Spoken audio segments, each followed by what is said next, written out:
Bhaskar astrology classes में आपका स्वागत है। साथियों, वर्तमान समय में ज़्यादातर जनसंख्या किसी न किसी रोग से पीड़ित अवश्य है। हम किसी भी परिवार में देखें तो कोई ना कोई सदस्य बीमार अवश्य मिलेगा। बीपी, शुगर, थायराइड, मौसमी बुखार, सर्दी, जुकाम, कुछ ना कुछ समस्या हर किसी के साथ लगी ही रहती है। और वायरल बुखार के नाम पे आजकल ऐसे बुखार होता है जैसे मंदिर में प्रसाद बट रहा हो। हर किसी को कोई ना कोई सीजनल बुखार हो जाता है, उसको पीलिया का नाम दे दिया जाए या अन्य कोई नाम दे दिया जाए, लेकिन बहुत फ्रिक्वेंटली होता है। और इसमें डॉक्टर भी क्या करें, वो भी किसी न किसी तरह से दवाएं देकर उसके उपचार की कोशिश करते हैं। और आजकल ये बीमारियां न केवल बुजुर्गों में बल्कि युवाओं और बच्चों में भी बहुतायत से देखने को मिलती हैं। तो आज का हमारा सवाल यह है कि क्या इन बीमारियों से रत्न धारण करके बचा जा सकता है, यानी किसी रत्न के पहनने से इन बीमारियों के फ्रिक्वेंटली होने में कोई मदद मिल सकती है जिससे कि ये बीमारियां नहीं हों। तो आज हम यहाँ पर बात करेंगे कि बीमारियां नहीं हों, बीमारियां हों तो उनको दूर कैसे करें। और दूसरी एक समस्या कई बार आयु संकट की आती है, तो उसके बारे में भी हम आज बात करेंगे।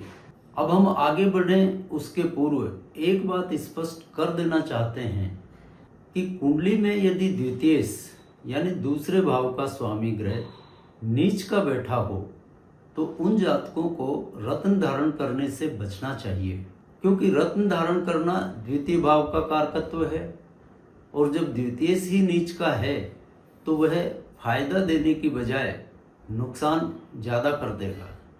इसलिए द्वितीयेश के नीच होने की स्थिति में रत्न धारण बिल्कुल भी नहीं करना चाहिए।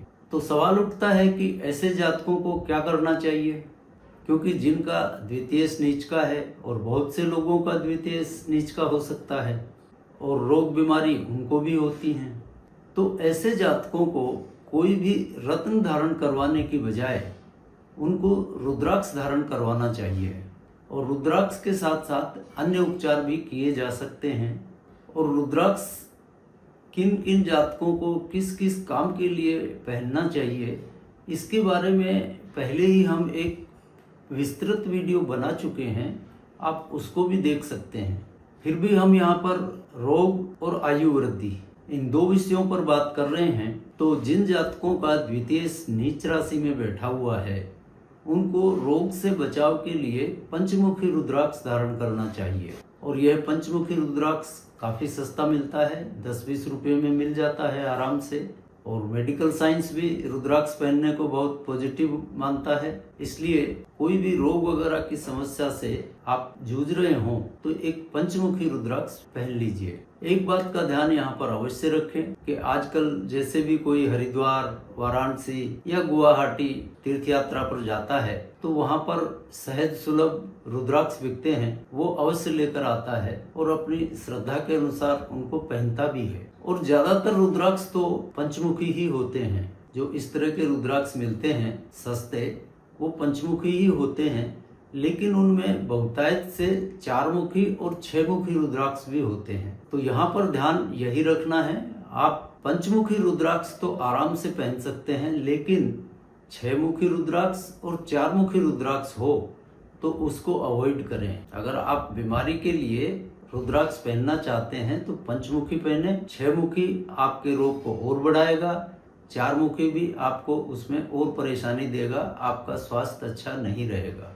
इनके उपयोग अलग कामों के लिए हैं, लेकिन बीमारी के लिए सिर्फ पंचमुखी रुद्राक्ष ही पहनना है, इस बात का विशेष ख्याल रखें। अब जिन लोगों का शरीर बहुत कमजोर हो गया है, बार बार कोई ना कोई शरीर से संबंधित समस्या लगी रहती है, उन लोगों को एक मुखी रुद्राक्ष धारण करना बहुत फायदेमंद रहेगा और उनके स्वास्थ्य में जो परेशानियां चल रही हैं उनमें सहायक सिद्ध होगा। जिनको बार बार जल्दी बीमारियां पकड़ लेती हैं वो एक मुखी रुद्राक्ष भी पहन सकते हैं।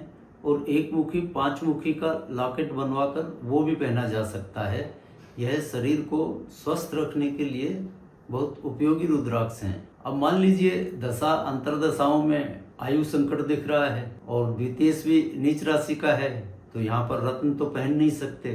तो इस स्थिति में इन जातकों को 9 मुखी रुद्राक्ष पहनना बहुत फायदेमंद रहेगा। और जातक की आर्थिक स्थिति ठीक है, थोड़ा खर्च कर सकता है, तो 1, 5 और 9 इन तीनों रुद्राक्ष का एक लॉकेट सा बनवा कर वो धारण कर सकते हैं।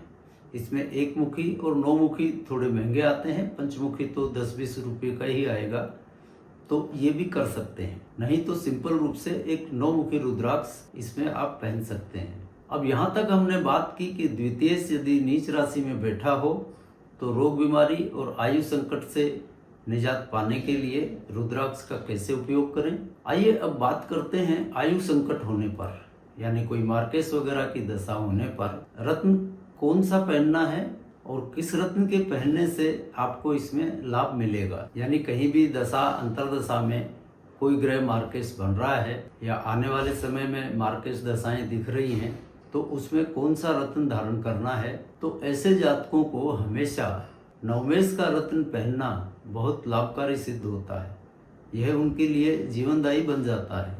अब यहाँ पर फिर वही बात आएगी कि नवमेश यदि अपनी नीच राशि में बैठा हो तो क्या करें। तो सही बात है, नवमेश यदि नीच राशि में बैठा है तो उसका रत्न नहीं पहनना है, क्योंकि यहाँ पर अपने नीच राशि में होने के कारण वह सप्तम भाव ही एक्टिव करेगा और यही सप्तम भाव मार्केस बनता है। इसलिए नीच राशि का नवमेश हो तो नवमेश का रत्न अवॉइड करना चाहिए। उसके बनिस्पत यहाँ पर फिर जातक को लग्नेश का रत्न धारण करवाएं। नवमेश यदि नीच का है तो फिर लग्नेश का रत्न धारण करवाना उनके लिए फायदेमंद रहेगा। तो इन उपायों से आयु रक्षा भी होती है, साथ ही कुछ और उपाय नवम भाव को बढ़ाने के लिए करने चाहिए, जैसे गुरु पिता बुजुर्गों की सेवा करना, पीपल को जल देना।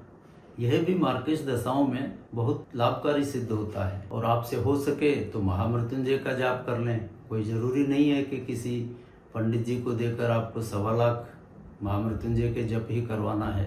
आप स्वयं से जितने हो सकें 5, 10, 15 लेटे लेटे, बीमार हैं तो लेटे लेटे भी कर सकते हैं, नहीं तो बैठ के कर लें, वो ज़्यादा फायदेमंद रहेगा। और यह भी आपसे नहीं हो पाए तो भोलेनाथ के किसी भी मंत्र का जाप शुरू करें। मंत्र जाप करने से हमेशा पंचम भाव यानी स्वास्थ्य को बल मिलता है। तो जितना हो सके कोई भी मंत्र जाप अवश्य करें भोलेनाथ के निमित्त। आइए अब बात करते हैं, शरीर में कोई रोग व्याधि चल रही है और बार बार शरीर रुग्ण होता रहता है, तो उसके लिए क्या करें। तो ऐसी अवस्था में जातक को पंचमेश का रत्न पहनना लाभकारी सिद्ध होता है और ऐसा करने से रोगों से मुक्ति मिल जाती है, क्योंकि रोग का भाव होता है छठा और जब आप पंचम को बढ़ाएंगे तो वह छठे भाव का यानी रोग का व्यय हो जाएगा। इसलिए पंचमेश का रत्न पहनना यहाँ पर बहुत फायदेमंद रहता है। अब मान लीजिए पंचमेश भी कहीं अपने नीच राशि में बैठा है तो फिर पंचमेश का रत्न नहीं पहनना है। उस स्थिति में पंचम भाव में जिस ग्रह की भी उच्च राशि पड़ रही हो उस ग्रह का रत्न पहनना है, तो यहाँ पर आपका पंचम भाव बली हो जाएगा। अब यहाँ पर हम 1-2 उदाहरण ले लेते हैं जिससे बात आपकी समझ में आ जाए। अब जैसे पंचम भाव में मान लीजिए कुंभ राशि पड़ी है जो कि सिर्फ तुला लग्न में ही होगी, तो यहाँ पर पंचमेश शनि होगा। लेकिन मान लीजिए यही शनि सप्तम भाव अपनी नीच राशि मेष में बैठा हुआ हो, तो फिर यहाँ शनि का रत्न नहीं पहनना है, बल्कि यहाँ राहु का रत्न गोमेदक पहनना है, क्योंकि कुंभ राहु की उच्च राशि है जो कि पंचम भाव में पड़ रही है। इसी तरह से मेष लग्न में सप्तम भाव में सूर्य बैठा हो जो कि पंचमेश भी है, लेकिन सप्तम भाव तुला राशि में बैठकर नीच का हो गया है, तो रोग व्याधियों से निजात पाने के लिए इन लोगों को केतु का रत्न पहनाएं, क्योंकि यहाँ पंचम भाव में केतु की उच्च राशि सिंह पड़ेगी।